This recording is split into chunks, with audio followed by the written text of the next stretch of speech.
I pretended to be disabled to skip gym class. Now I'm trapped in my own lie. I've never been the athletic type. Not because I was lazy, but because gym class terrified me. I couldn't do a proper pull-up, I ran like a penguin, and I threw a basketball like it weighed 100 pounds.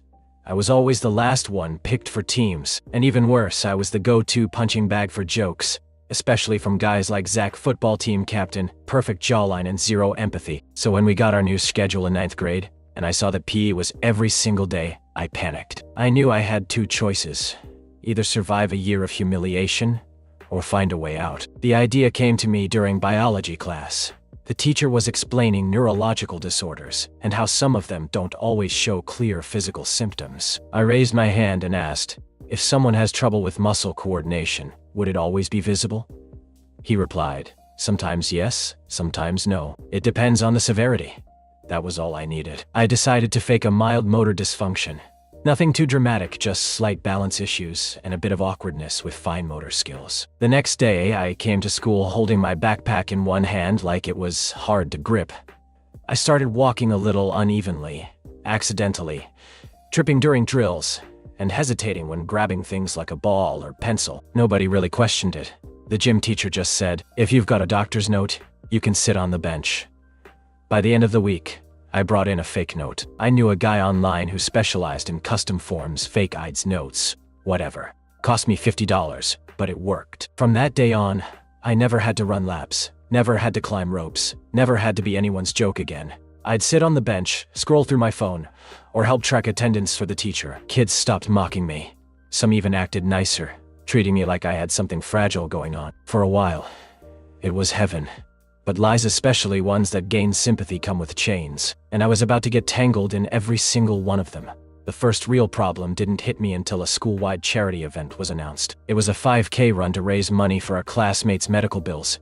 Everyone had to participate, even the teachers. Naturally, my name was on the exception list. But this time, people noticed. It was Anna who said it first.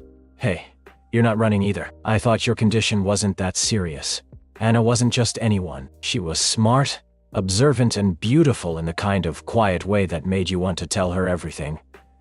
We'd worked on a few science projects together, and I guess I had a bit of a thing for her. I shrugged and gave my usual answer.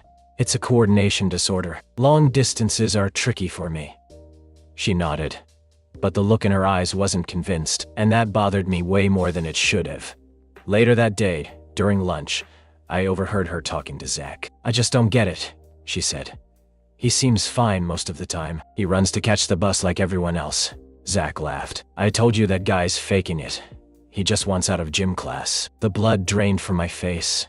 I'd always assumed Zach didn't even know I existed. Now I was not only on his radar, I was under suspicion. That evening I panicked. I deleted every video from my social media where I was dancing, running, or playing video games, anything that showed normal movement. I even told my mom to stop tagging me in Facebook posts where I was too active. But the internet has a long memory. 2 days later, I walked into school, and everyone was whispering. Someone had posted a clip of me doing a TikTok dance from last month. Perfectly fine. No limp, no struggle. The caption read, "Miracle recovery." My stomach dropped. The gym teacher called me into his office. He didn't yell. He didn't even look mad. Just disappointed. "I'm going to need you to get reevaluated," he said.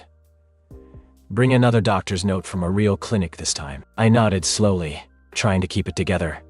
My entire face felt hot. This wasn't just about gym anymore. I was being accused of faking a disability. In a school where inclusion and respect were everything, this was social suicide. I should come clean. I should have said, yeah, I lied. I wanted to skip gym, and it spiraled out of control. But I didn't. Instead, I forged a new note. I spent 2 hours on Google researching obscure motor coordination disorders. I copied a sample document from a medical forum and tweaked the name, the diagnosis, and the clinic. I even added a fake phone number with a voicemail recording that I scripted myself just in case someone called to verify. It was insane how easy it was to fake credibility when you really wanted to. I handed in the note the next morning. The gym teacher looked skeptical but took it. That should have been the end of it. But then the school counselor called my mom. That's when it got serious. My mom confronted me that night. She was shaking, not with anger, but something closer to fear. Why would you fake this, Evan? Why would you lie to your teachers, to your friends, to me? I didn't have an answer, just tears. She didn't yell, she just walked away. And that hurt more than any punishment could have. The next day at school, things were worse. Anna wouldn't even look at me. Zach had printed out stills from the TikTok video and taped them to my locker. Underneath one of them, he wrote in Sharpie, "The Paralympic fraud." I pulled them down and stuffed them in my bag, trying to breathe through the humiliation. But the damage was already done. The school opened an investigation. The counselor talked to me again. This time it wasn't friendly.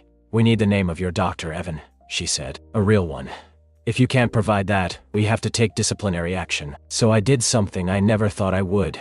I dragged my real childhood diagnosis into this mess, one I hadn't dealt with in years: mild sensory processing disorder.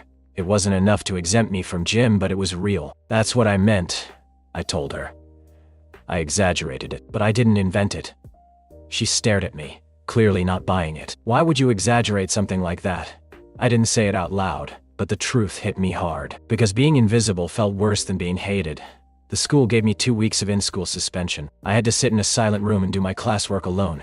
No phone, no talking.